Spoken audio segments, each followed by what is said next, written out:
Bonsoir, bienvenue pour cette nouvelle édition de Direct où on va passer en revue les derniers développements ou bien les dernières évolutions dans la bande de Gaza et vers le passage de Rafah égyptien, alors où l'Égypte a accueilli des bébés prématurés venant de la bande de Gaza et qui ont été exposés sous les bombardements israéliens avec la faillite ou bien l'arrêt complet de la plupart des hôpitaux en Palestine ou bien dans la bande de Gaza.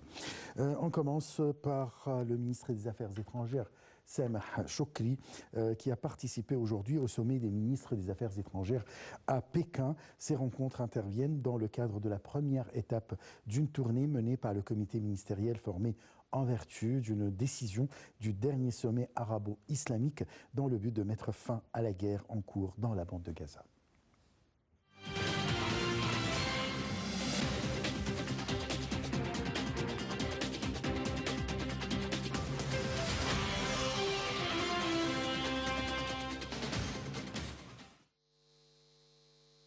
Le ministre des Affaires étrangères Sameh Shoukry a affirmé qu'Israël adoptait une politique systématique entravant l'accès des aides à la bande de Gaza pour pousser les Palestiniens à quitter l'enclave à cause du bombardement et du siège.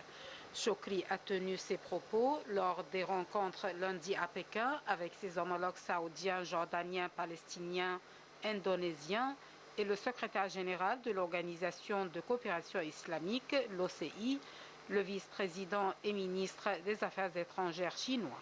Les ministres des Affaires étrangères, membres du comité, ont tenu lors de la réunion à transmettre la position unifiée et collective des pays arabes et islamiques, membres de la Ligue arabe et de l'OCI, portant sur l'importance d'atteindre un cessez-le-feu immédiat et inconditionnel à Gaza, d'assurer l'accès des aides humanitaires et de secours d'une manière totale, sûre et durable aux Palestiniens à Gaza, de mettre fin aux agressions israéliennes aveugles contre les civils, dont les politiques de punition collective, le bombardement, le génocide et le blocus, et de rejeter catégoriquement toutes les tentatives du déplacement forcé des Palestiniens, a souligné le porte-parole du ministère des Affaires étrangères, l'ambassadeur Ahmad Abouzid.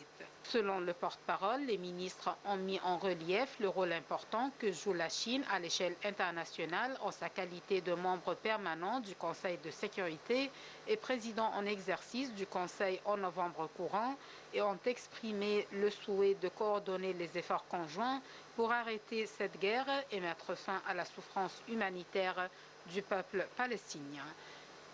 Ils ont également affirmé l'importance de voir la communauté internationale assumer ses responsabilités envers ces exactions israéliennes, contredisant le droit international et poursuivre les auteurs des dites pratiques. De son côté, Shoukry a noté que les pays arabes et islamiques aspiraient à un rôle plus fort de la part d'une superpuissance comme la Chine pour stopper ces agressions, soulignant que certaines superpuissances assurent malheureusement une couverture pour les dites agressions.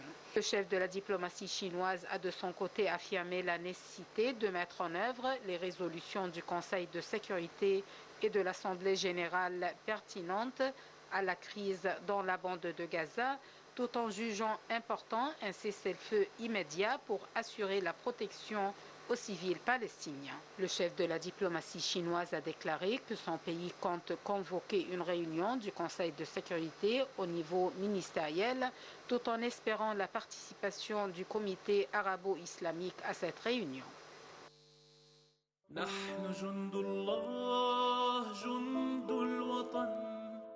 إن دعا داعي الفداء لم نخن فدائي فدائي فدائي يا أرضي يا أرض الجدود فدائي فدائي فدائي يا شعبي يا شعب الخلود على عهدي على ديني على أرض تلاقيني أنا لأهلي أنا أفديهم أنا دمي فلسطيني فلسطيني فلسطيني أنا دمي فلسطيني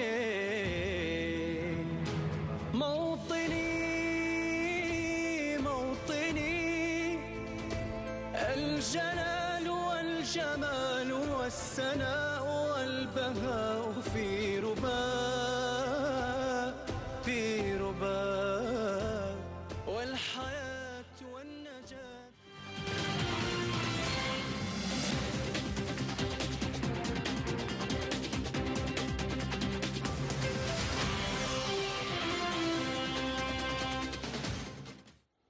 Et pour aborder ce sujet, nous avons le plaisir d'accueillir au bout du fil Monsieur l'ambassadeur Medhat El-Meligui. Vous êtes ancien assistant du ministre des Affaires étrangères.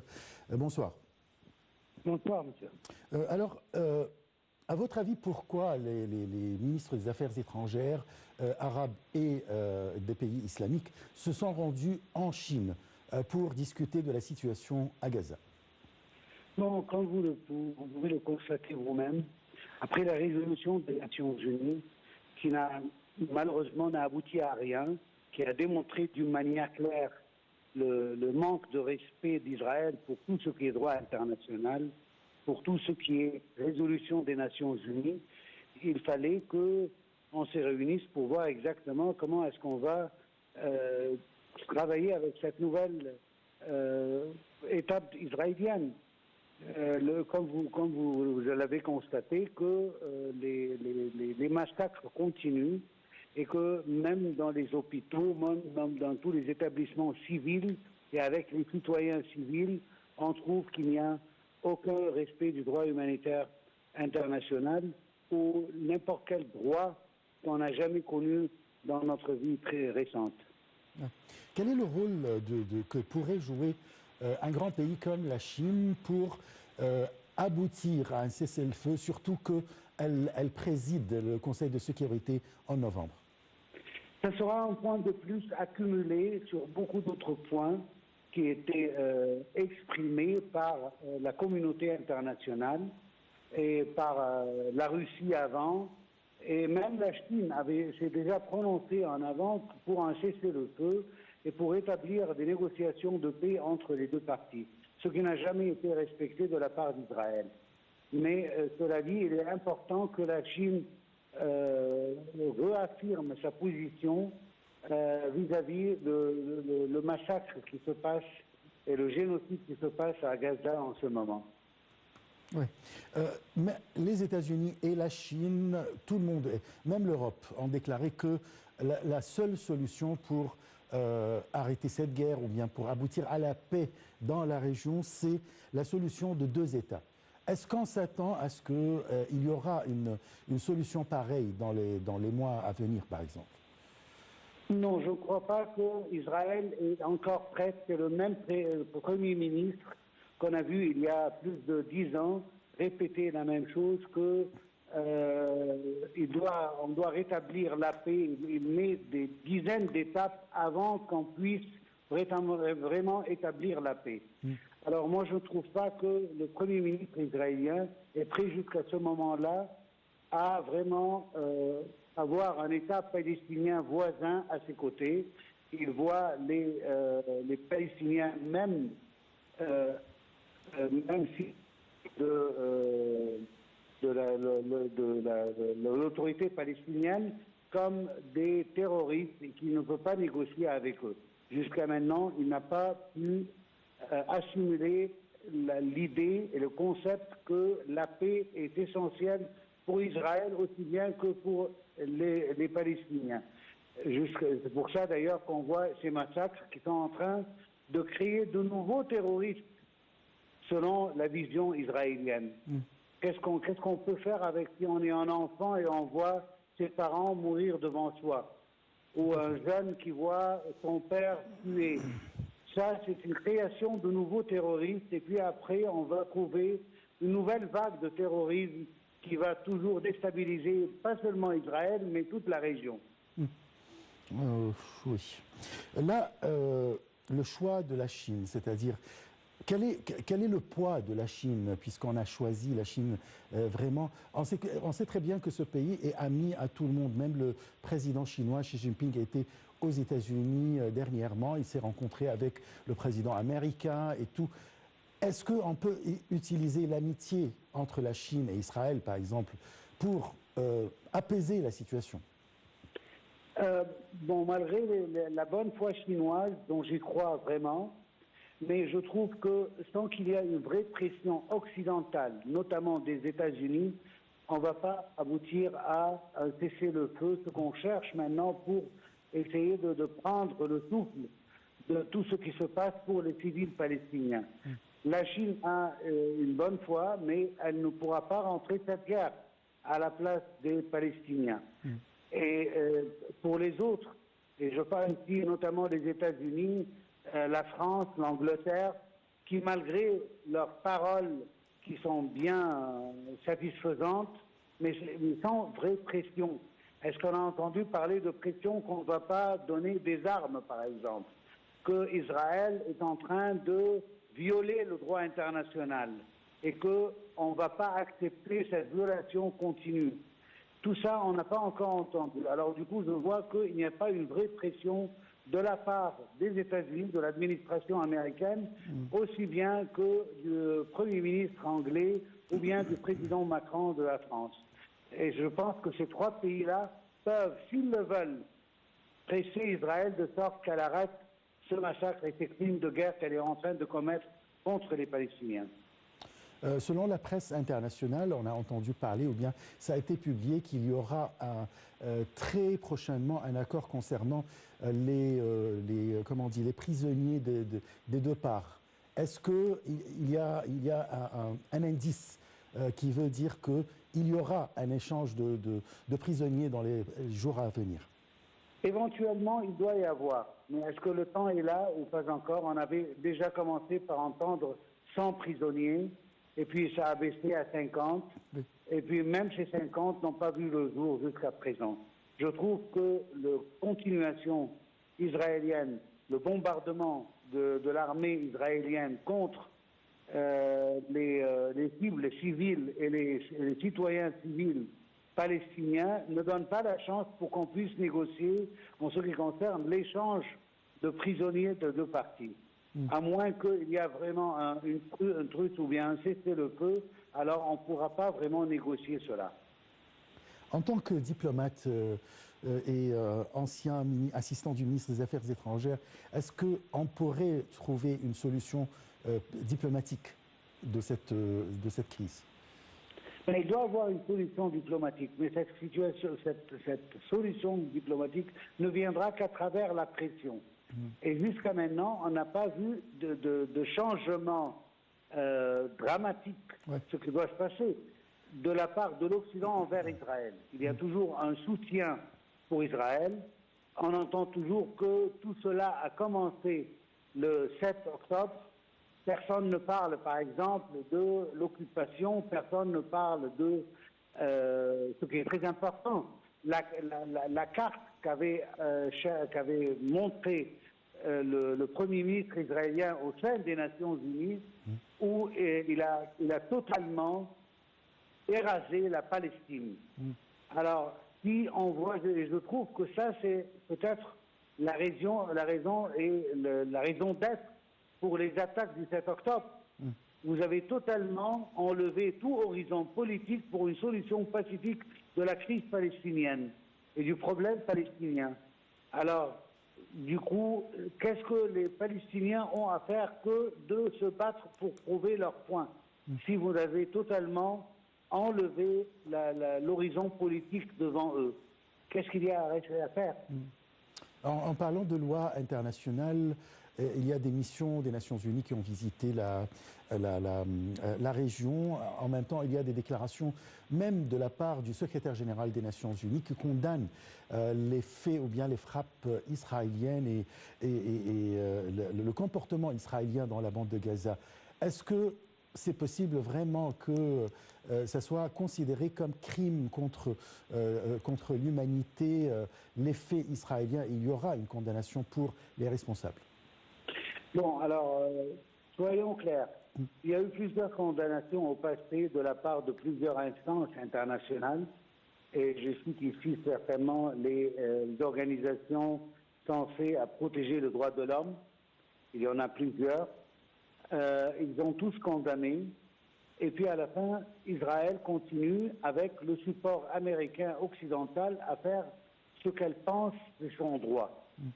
Et je trouve qu'une nouvelle condamnation va s'ajouter aux autres sans un vrai résultat, à moins qu'il y ait une pression réelle de la communauté internationale, de rupture de relations diplomatiques, ou bien d'avertissement de ne plus donner des armes ou de l'argent ou du support politique pour le gouvernement israélien et pour l'État israélien. C'est seulement à ce moment-là qu'on peut parler qu'Israël pourra commencer à entendre. Tant qu'il n'y a pas un vrai soutien pour la paix et qu'il n'y a pas une vraie pression de la part de l'Occident contre Israël, alors on ne va pas voir vraiment un changement de la politique du gouvernement israélien ou bien de l'armée israélienne. L'Égypte a fermement présenté sa position concernant l'idée de transférer les Palestiniens de la bande de Gaza vers le Sinaï. Et c'était clair, net, précis de la part de l'Égypte que c'est complètement refusé car ça tue la cause palestinienne quand même, comme l'expression qui a été utilisée quand même par les responsables égyptiens.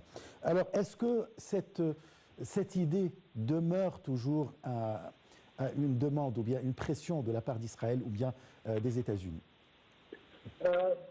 Pas forcément des États-Unis, parce qu'on a entendu le président Biden lui-même qui se prononce contre le déplacement forcé des Palestiniens. Et l'Égypte, depuis le premier jour, le président Abdel Fattah el-Sisi a été très clair sur ce point. Premièrement, pour calmer son peuple, et deuxièmement, pour mettre une fin à cette motion israélienne. Mais je pense que du point de vue israélien, cette pensée est toujours vivante. Ils pensent que c'est possible de forcer, à force d'éviter les bombardements israéliens, que les Palestiniens vont eux-mêmes essayer de franchir la frontière. Oui. Jusqu'à présent, les Palestiniens ont montré un vraiment patriotisme vers leur propre terre, vers leur propre État, et ils disent dès le début et jusqu'à maintenant, et ils le répètent toujours, qu'on ne va pas quitter notre terre, on ne va pas quitter notre pays, on ne va pas assister et être nous-mêmes des victimes d'une nouvelle Nakba. Oui. Personne n'accepte ça de la part des Palestiniens avant que ce soit un rêve israélien ou peut-être même une insinuation de la part de l'Occident pour trouver une solution. Mais vous avez parlé au début des deux États. Moi-même, le rêve d'avoir deux États ne se démontre pas si difficile comme jamais, comme maintenant. Je trouve qu'il devient de plus en plus difficile de réaliser les deux États tant qu'Israël continue avec sa politique d'expansion et sa politique de colonie sur les terres palestiniennes et en train de ronger jour après jour, année après année, les terres palestiniennes sans pouvoir parler de la paix. Et je trouve, comme l'a montré plusieurs analystes avant et plusieurs observateurs, qu'Israël, si elle a vraiment l'intention de signer un jour un traité de paix avec les Palestiniens sur les terres de 1967, du 4 juin 1967, elle n'aurait pas bâti tellement de colonies et tellement dépensé de l'argent sur construire des colonies sur les terres arabes. C'est une preuve vivante qu'Israël ne pense pas à la paix comme nous on le pense. Oui, c'est vrai. Bon, à votre avis, en tant que diplomate, comment évaluez-vous les efforts déployés par l'Égypte dans la région du passage de Rafah pour le passage soit des aides humanitaires, soit des blessés, soit des gens qui portent double nationalité, etc. Je pense que vous n'avez pas besoin de mon avis. Le monde entier a parlé, a remercié les autorités égyptiennes, notamment le président lui-même, Abdel Fattah el-Sisi, pour ses efforts pour faire entrer. On a exercé plusieurs pressions sur Israël sur beaucoup de points qu'elle avait demandés, comme par exemple le reçu des étrangers double nationalité américains ou français ou anglais qu'on a refusé de recevoir avant qu'on commence à faire rentrer quelques camions du convoi qui attendent depuis des jours sur les frontières. Oui. Et l'Égypte continue toujours, pas seulement à donner une aide humanitaire, je pense que ça monte jusqu'à 80% de l'aide humanitaire qui rentre à Gaza, c'est de l'aide humanitaire de la part d'Égypte, un pays qui est assez, je ne veux pas dire pauvre, mais assez limité dans ses moyens, mais beaucoup plus que d'autres pays qui sont beaucoup plus riches en données aux Palestiniens de Gaza. Et à part ça aussi, comme vous l'avez vu sur la télé il y a plusieurs jours, les efforts du ministère de la Santé pour pouvoir guérir et pouvoir s'occuper des malades et des blessés palestiniens dans les hôpitaux égyptiens. Et je pense qu'on a reçu plusieurs dizaines, malgré que le chiffre est limité, mais cette limitation vient de la part des Israéliens qui ne veulent pas laisser, encore une fois, les Palestiniens blessés sortir pour commettre encore un nouvel crime de guerre qui s'accumule et qui s'ajoute aux crimes précédents.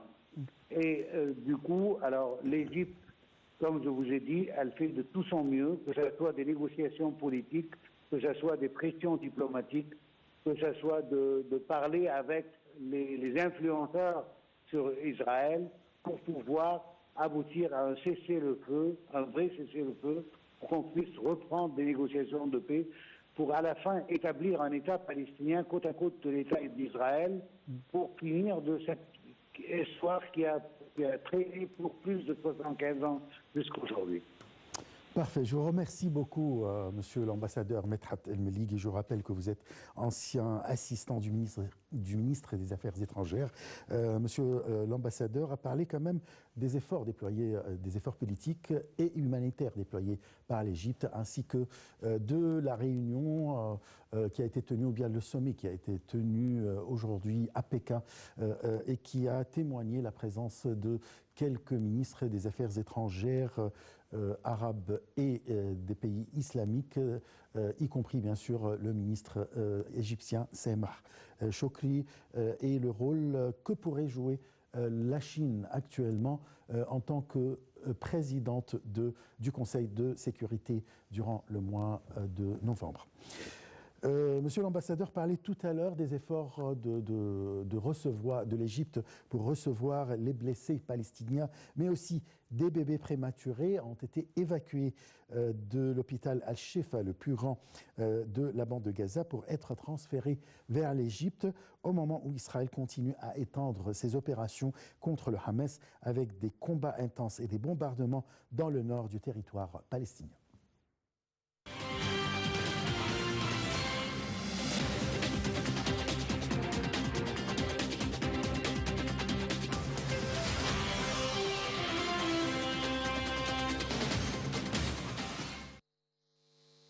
Une frappe israélienne a tué au moins 12 patients et leurs proches et fait des dizaines de blessés dans l'hôpital indonésien situé en bordure du grand camp de réfugiés palestiniens de Jabalia, au nord de la ville de Gaza, a annoncé le ministère de la Santé.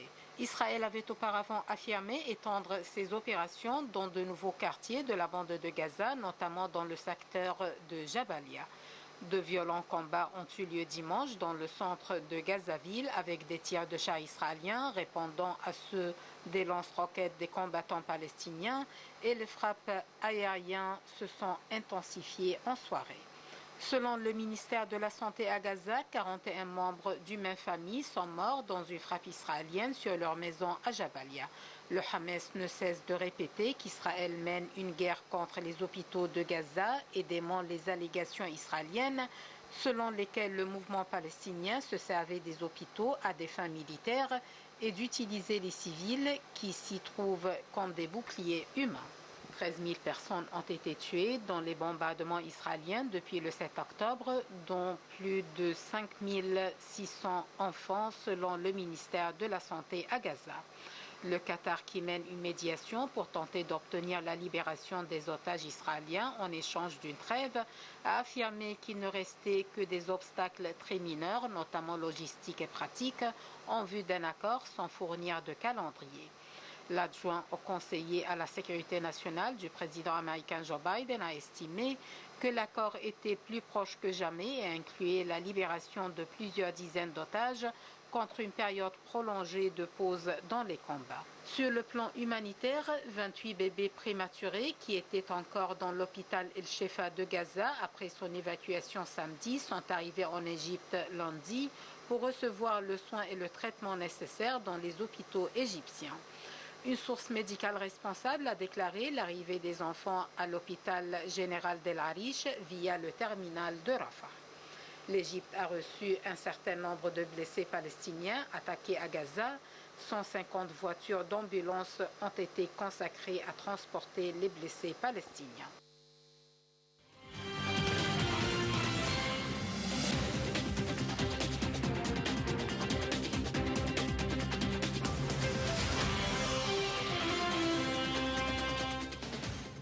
على عهدي على ديني على أرض تلاقيني أنا لأهلي أنا في ديني